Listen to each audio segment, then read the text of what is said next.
Side Hustle Show 239, How to Cultivate Creativity Like an Inventor. What's up? Nick Loper here. Welcome to the Side Hustle Show, because you can be a creator or a consumer, but it's the creators that get paid. I've argued that creativity is the most important skill for entrepreneurs because before you can sell something, you've got to create that value proposition. The problem is, what if you're not creative? And honestly, this was me for almost 20 years. You've probably heard the argument that our education system systematically stamps out or suppresses creativity in kids. And I actually think there's some truth to that. Still, I think we all have this innate creative spirit, whether or not it's visible right now. It's just a matter of exercising that muscle and perhaps redefining what creativity means to you. To help school me on this, I invited a couple inventors on the program, because who's more creative than an inventor, right? They're literally making ideas and products where nothing existed before. So in this episode, you're going to meet Stanley from StoshSports.com, actually spelled Stash, S-T-A-S-H. She holds 6 patents, all related to products in the baseball and softball world and in footwear safety. And she's done all this on the side from her day job at the University of Virginia. You're also going to meet David Fedewa, a serial inventor who's taken the product licensing route described by Stephen Key in episode 173 to earn passive royalty income from his product ideas. And he's actually done so well that Stephen has brought him on to be an inventor mentor at inventor.com. So stick around to hear how they come up with their ideas, how to unleash the creativity inside your own head, and ultimately what to do with those ideas once you have them. Notes, links, and a free PDF highlight reel from this conversation are at sidehustlenation.com/creative. Before we dive in, I want to take a moment to thank today's sponsor, FreshBooks.com. FreshBooks is the affordable small business accounting software for side hustlers and freelancers with invoicing and time tracking built right in. When it's time to get paid, think FreshBooks. And here's the deal. As a Side Hustle Show listener, you can get started with a 30-day trial absolutely free at freshbooks.com/sidehustle. That's freshbooks.com/sidehustle to get started with your 30-day free trial today. I'll be back to tell you a little bit more about FreshBooks, plus my top takeaways from chatting with Stosh and David after the interview. David's going to kick us off by dispelling the myth of the creative person. Ready? Let's do it. I never consider myself a creative person. I was never into art, never into anything really creative. I was more of the business mind. Spreadsheets are my thing. So when I was 22, 23, I decided I wanted to be an inventor, and I realized this is something I got to work at. This is something I got to get better at.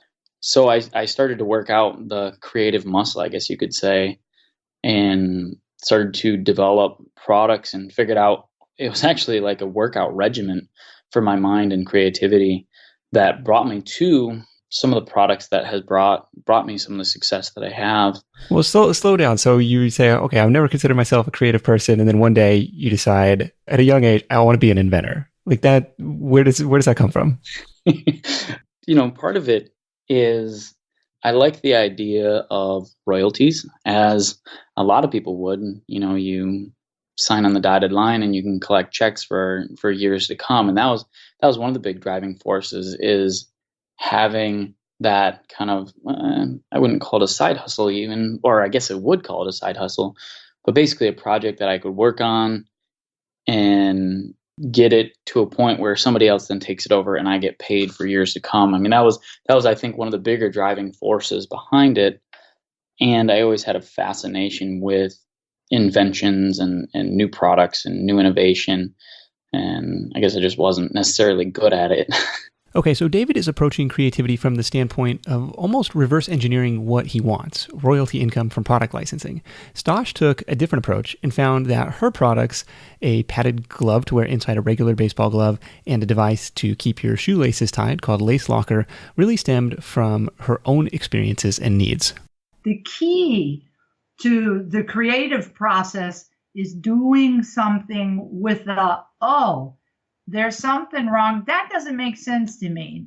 This isn't working right. Or in my case, with my stand mill mitt, my hand, I had nerve damage in my catching hand, and it was exploding with contusions and bruises, and it was making my play be significantly impacted. And with Lace Locker, I literally face planted on the ground in the dark during my run one morning because I tripped on one of my shoelaces that had come loose.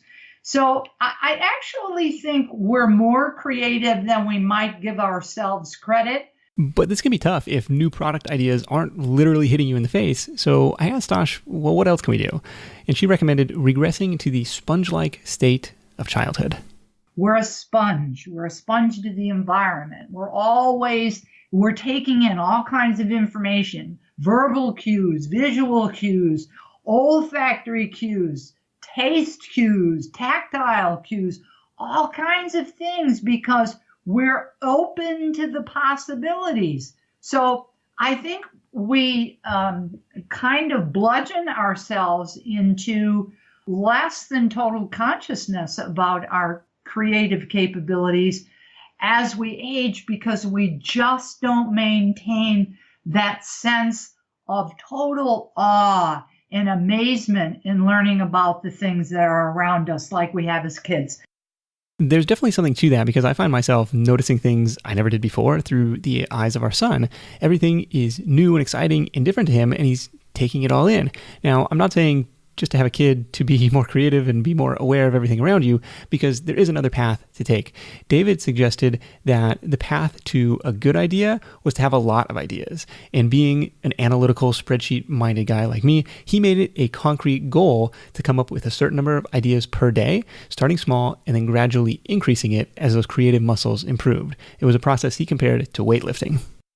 Lift 300 pounds, you start out where you're at and you incrementally increase. And so I looked at my own mind as it's a muscle. So I just have to incrementally increase. And so this kind of reflects back into my systematic mindset. I said, all right, I'm going to start out and do 3 ideas on paper every day. So I got very comfortable there. And I do that for a week or 2. And when you actually start out, when you sit down to put an idea on paper, it's like you get this mental block. Totally. And yeah, it's crazy. Like you can have ideas all day, but then when you sit down to put it on paper, your mind goes blank. And one of the things I do to help out with that like blank moment is whenever you're trying to innovate from just a broad perspective, you sit down and say, I want to come up with a new business idea. Well, that's when your mind goes blank because there's too many options. So you break it down so you have less to think about. I like to use a cutting board example, as in I want to innovate the cutting board. And then I start looking at the cutting board and I say, all right, people don't want a cutting board. People don't want a knife. They want a chopped onion. And so how can I get them from a whole onion to a chopped onion? And this whole process in between was man-made. It's just what exists now. So why am I putting stipulations on a cutting board? You need to look more into the process of what's the goal. So trying to give yourself some constraints there, either based on the area of the house or the use case that there's something might be used for. Mm-hmm, exactly.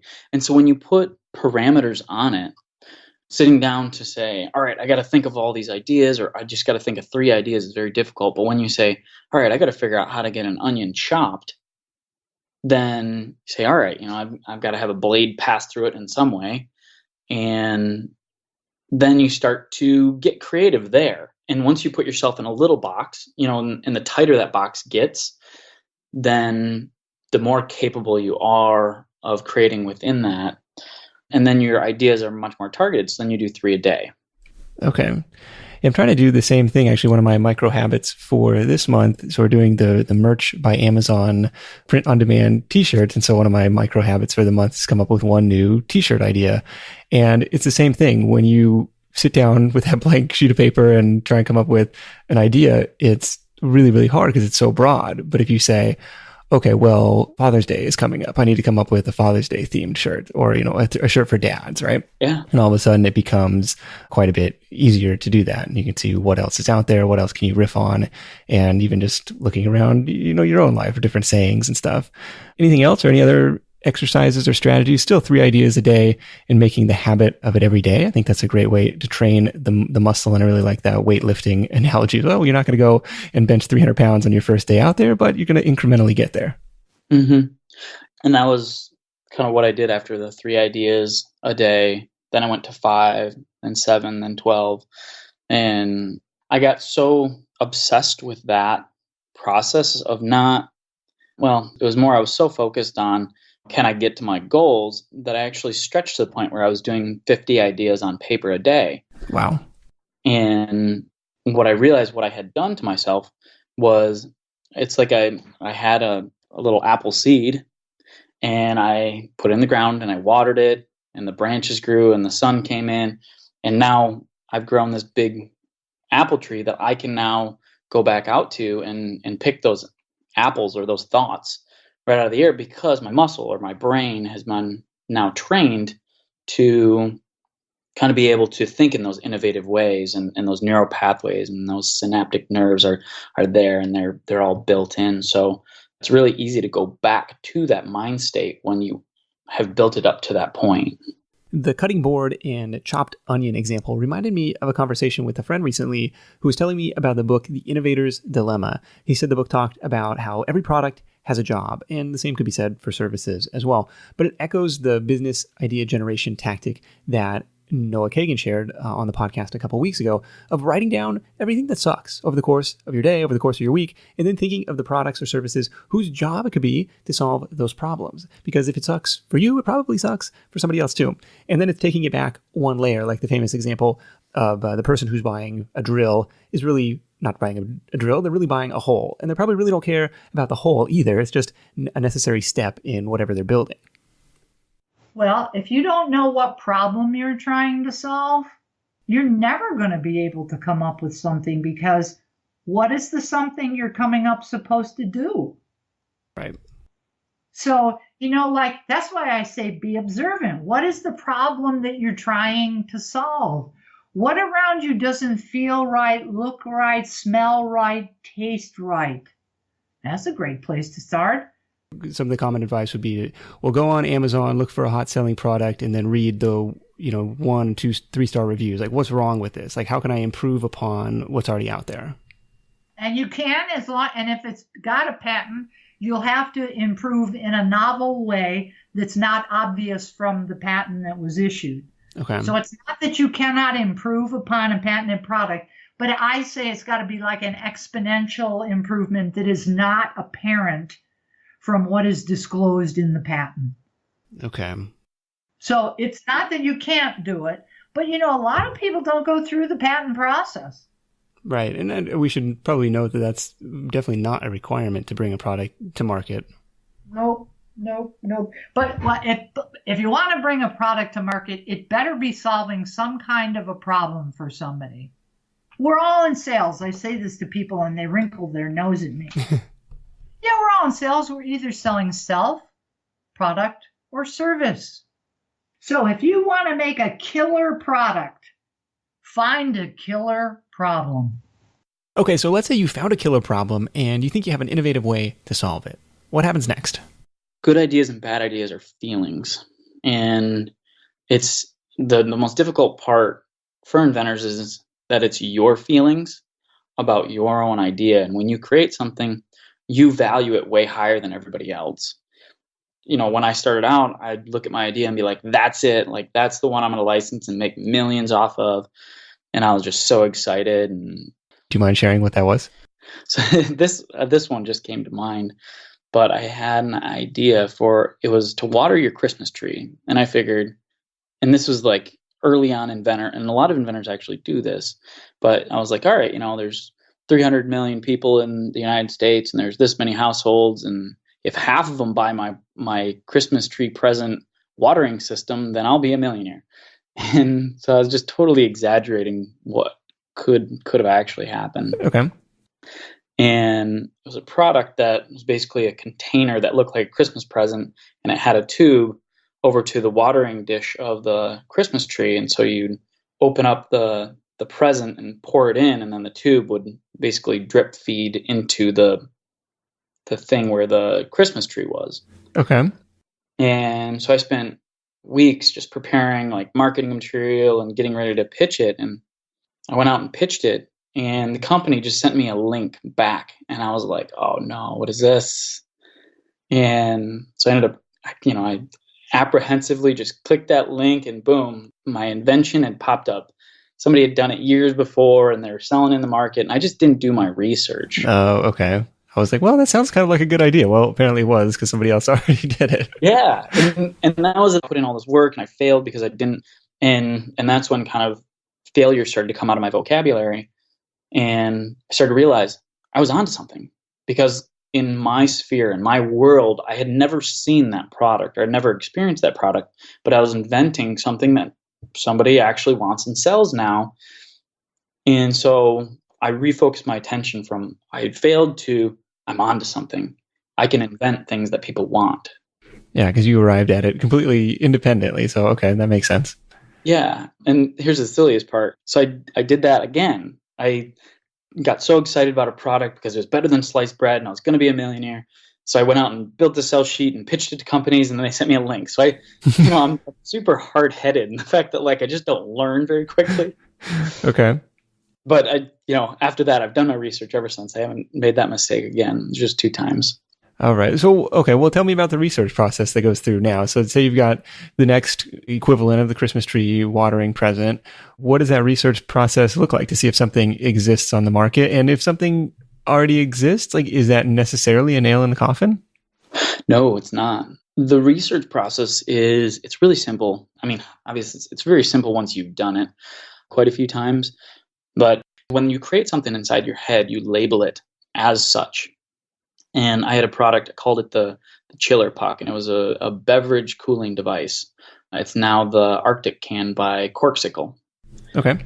So I had this Chiller Puck, and I had called it the Chiller Puck inside my head. And so every time I went out and did research, I'd do a Google search and find nobody has a Chiller Puck. And I never thought that was just the marketing name that I'd given it. And so the first thing I have people do is I have them draw it out and show somebody else and have the other person describe what it is so that they can use those terms to search Google Images, Google Shopping, and then regular Google. And then if your product is not there or a variation of it, then you move to a Google patent search. The Google image search is the one that really can knock it out very quickly for me. If I think of an idea, I'll pull my phone out and I'll type in, I'll probably go through 3 or 4 different keywords, scan. You can scan a couple hundred Google photos in a couple minutes. And so you can really get a perspective on, so if the listeners out there, if you have a hammer invention, go type in hammer into Google Images and within 5 minutes you can view 1,000 hammers and you get a really good perspective on, is my hammer out there or not? But then you just got to make sure you modify the search terms correctly. Okay. Hammer with a whatever attachment. Okay. And to see what comes back. Mm-hmm.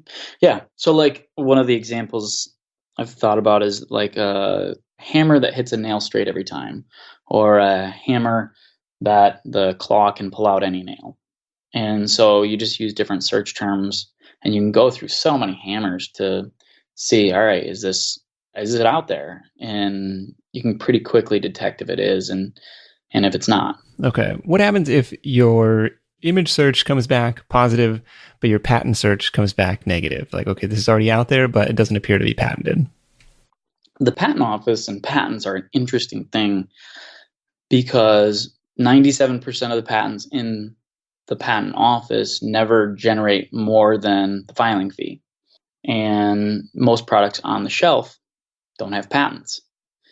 So that tells me, all right, if most products out there don't have patents and most patents don't make money, what are patents for then? And it's not necessary that you need a patent to license a product. I've licensed 2 products myself that were unpatentable. Why were they unpatentable? Because there was existing prior art. So there was existing products out there. One of the products that I had licensed was a dish towel hanger. And what I did was I brought the company, a different material to make it out of. Well, I mean, not really even a different material, but I showed them because the existing product they made had a stainless steel base and it was priced at $9.99. And I showed them a way to get it down to a $4.99 product. Okay. But there was nothing that was patentable on it because everything else had already been done. And so we'll license it from you, we'll pay you 5%. And they knew full well that there was no way anybody was getting a patent on it. And so it's not a needed thing. And patents are a difficult thing to understand sometimes because it's not that you can patent a whole device. It's typical that you have to patent a feature of the device.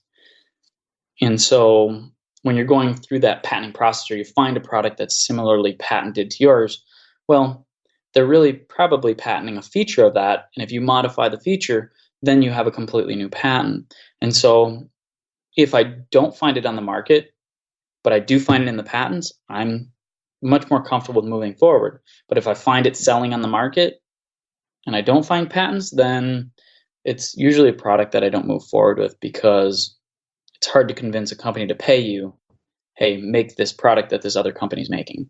Next, I asked David about his pitch process. But as we're going through this, think about how you could apply this outside the world of physical products. So I'm one of like the biggest like MVP, minimum viable product, execution, sell. And that's like my MO. And that's how I've become successful at this, is because you can get stuck in, oh, my product's got to be perfect. The pitch has got to be perfect, this, that, and the other thing. And it's just not that way. Like, companies do not care what the pitch looks like. I mean, they want something professional and that they understand, but you don't need lighting kits. You don't need DSLR cameras. You don't need all this stuff. You just basically, once you've done the research, you can determine, all right, this is a product I want to go forward with. Then we recommend filing, it's a PPA, provisional patent application. It gives you protection for 1 year. And then once you have it protected for that 1 year, you can go out and basically pitch them a sell sheet. And it's really crazy. I'll tell you this story. I had a product. It was a grill knob. And this grill knob, when you're done cooking your food, you've got like the little bit of stuff on there. You turn the grill all the way up to burn it off. You end up forgetting about it. And then you walk back there the next day and your gas tank's empty and all that. And so I had an idea of a grill knob that spring loaded and closed after a time period. Okay. And, I basically did some cinematography. I made it look like the knob closed with, some stop action, like video shots, and like made it like snap shut, and pitched it to this company. Totally MVP'd it, like scrapped together this thing, had no idea how to build it, and pitched to the company. Company just loved it. A couple of them did. So we got in talks, and it got to be 3 or 4 weeks down the road, and they said, all right, if you can build this thing, we'll pay you 5%. That really like ignites a fire underneath you, because you look at it and say, all right, they sell all over North America. And if they're giving me $1 per unit, I'm going to make quite a bit of money. And so I'm a big advocate of the MVP. Put it together to the point where they can understand it and get excited about it. Once you get them excited about it, then you figure out everything else. Okay. Were you pitching the grill manufacturers or the propane tank people? Grill manufacturers. Okay. That's another part I guess I'm skipping out on. Put together a pitch or a presentation so that they understand it, a sell sheet or a video, a little 30 to 60 second video demonstrating the product. Then you call up the grill manufacturers and you just ask them, hey, do you guys look at new products? Yes, no, you do? All right, wonderful. Here's my information. Let me know if you like it. Okay, just calling like the general number that's on their website? Yep. 1-800 customer service sometimes their headquarters. I like their headquarters better. Sometimes they only have customer service, so you just ask for the headquarters number from customer service. Okay, and then they put you in touch with the product development team or something? Mm-hmm. Yep. Okay. This is fascinating stuff, David. Anything else that we ought to know to exercise our creative muscles? So the way that I narrow it down is through the first step is excitement. Am I excited about it? There's certain things that I now, after being in the business for a while, look for. It's market size. Is that market expanding or contracting? And those are kind of the first little check boxes that I go through. And once I take it down to a list of 5 to 10, then I'll do research and let the research determine. And this is another thing for successful products that I see is everybody thinks they need to invent outside the box and that they need these super creative products. But the success doesn't lie on these completely outrageous ideas. They lie on the edge of the box, at least with licensing. That's where a lot of success is if you're blowing the norm off of the existing products, then companies get uncomfortable because they can't calculate their success. And so innovate on the edge of the box. But I guess to get back to your original question, how do I narrow it down? I do it emotionally, and then I do research to start to see, all right, is this in line with where the market's going? Is there a lot of companies here? And is it expanding? Yes, yes, yes. Then I'll continue to pursue it more, where I do the more full-on patents, then start to protect and market and pitch after that. Okay. Fair enough. Think at the edge of the box. Think evolution and maybe not revolution, at least right at the beginning. Yeah, I love that. Evolution, not revolution. Very cool. David, thank you so much for joining me. It's inventright.com. And you can check out the episode we did with Stephen Key last year for more information on licensing and product pitching and all this stuff. And definitely check out the all-new Licensing Lifestyle podcast. You can find that at inventright.com. David, let's wrap this thing up with your number one tip for Side Hustle Nation. Start small. It's that incremental improvement. If you come in thinking you're going to bench 300 pounds, you're going to get lost in your desire to dream bigger than what you're able to at that time. And so know what your big goal is, but look at incremental improvements to get to that big goal. Absolutely. Starts with exercising that creative muscle. Make it, like David's, 3 ideas a day. Make it 1 idea a day. Just make that commitment and see if you can come up with that big list. Something's going to excite you, and something hopefully is going to excite a company as well. Then give you that 5% royalty on an ongoing basis. David, thank you so much, and we'll catch up with you soon. All right. Thank you, Nick. Once again, you can find David at inventright.com, and you can find Stosh at stoshsports.com. Again, that's Stosh like stash, S-T-A-S-H, stashsports.com, and lacelocker.com. But not to be left out, I also asked her for her number one tip, and this is what she had for us. Always bear in mind that persistence is king.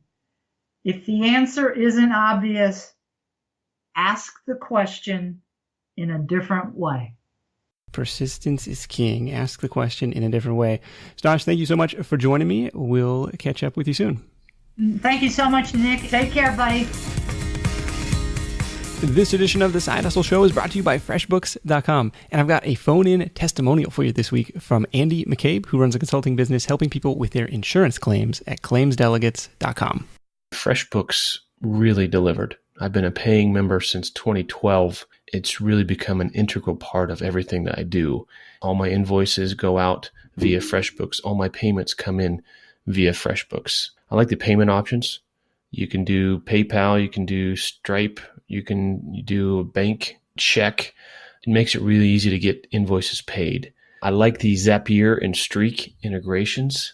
I've got several integrations set up with Zapier, and this one just makes it so much nicer to start a job in my Streak box and automatically creates a FreshBooks job that I can start logging time to, which is amazing. Very, very happy with FreshBooks. Keep hustling, y'all. Well, there you have it. Visit freshbooks.com/sidehustle to start your 30-day free trial today. That's freshbooks.com/sidehustle to try FreshBooks completely free for 30 days. All right, my top takeaways from this chat with Stosh and David. Number one, if you want to make a killer product or service, find a killer problem. This idea isn't anything new, but I really liked how Stosh framed it there. And that's the cool thing. We face problems all day, every day, and every one of those is a potential business idea. Takeaway number two is that creativity is a muscle, and you can strengthen yours with practice, just like David did, by forcing himself to come up with new ideas every day. Make it a habit, make it a micro habit, and it doesn't just have to be for physical products. It could be for service ideas, t-shirt ideas, whatever you're interested in, but you can strengthen that muscle every day. And takeaway number three is creativity still takes action if you want to get paid. That means doing the minimum viable product thing, pitching companies, and getting out of your comfort zone to try and turn your idea into reality. By doing it this way, before you invest a ton of time or money into it, I think you're going to be able to find out in a hurry whether that's in demand, whether that's something that's going to be worth pursuing or not. So it still takes action if you want to ring that cash register. So those are my takeaways. Be sure to hit up sidehustlenation.com/creative for all the notes and links from this episode. And while you're there, you'll be able to download the free PDF highlight reel from these conversations with Stosh and David. If you like what you're hearing on The Side Hustle Show, do me a solid and hit the subscribe button in your podcast player app to make sure you never miss an episode. That's it for me. Thank you so much for tuning in. And until next time, let's go out there and make something happen. And I'll catch you in the next edition of The Side Hustle Show, where you'll meet a mother of 10 who escaped an abusive relationship to build a pretty serious online business all around the topic of baking the perfect sourdough bread. I'll see you then. Hustle on. Thanks for listening to The Side Hustle Show at www.sidehustlenation.com.